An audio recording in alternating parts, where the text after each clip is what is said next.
காமிக்கணும். எந்த ரூம் இருந்தாலும் அந்த ரூம் வாசல் எல்லா இடத்துலையுமே நம்ம நிலப்படியிலையும் அந்த தீபாராதனை காமிக்கணும். காமிச்சா ரொம்ப நல்லது நமக்கு. இந்த குபேரர் பூஜை நீங்கள் எப்போவுமே வாரம் வாரம் நீங்கள் செய்யணும்.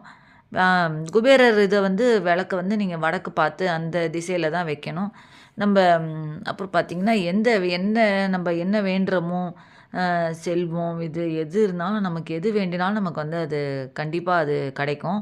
இந்த இதில் இந்த குபேரர் பூஜை பண்ணும்போது இன்றைக்கி பிரேக்ஃபாஸ்ட் பார்த்திங்கன்னா நான் வந்து ஒயிட் பாஸ்தா தான் செஞ்சுருக்கேன். நானும் எனக்கும் என் சின்ன பொண்ணுக்கும் ஒயிட் பாஸ்தா பண்ணியிருக்கேன். எங்கள் ஹஸ்பண்டுக்கு வந்து தோசை. இப்போ இதில் வந்து ஃப்ரிட்ஜில் பார்த்திங்கன்னா ஃப்ரீசரில் வந்து நான் முன்னாடி காமிச்சேன் இல்லையா, ஃப்ரீசரில் ரொம்ப அடைச்சி வச்சுருந்தேன். இப்போ கொஞ்சம் நீட்டாக அது அரேஞ்ச் பண்ணி வச்சுருக்கேன். அதான் உங்களுக்கு காமிச்சிட்ருக்கேன். இந்த பாக்ஸில் பார்த்திங்கன்னா மைதா மாவு போட்டு வச்சுருக்கேன். அதுக்கு கீழே இருக்கிற பாக்ஸில் பார்த்திங்கன்னா ராஜ்மா இருக்கு இல்லையா, அது வச்சுருக்கேன்.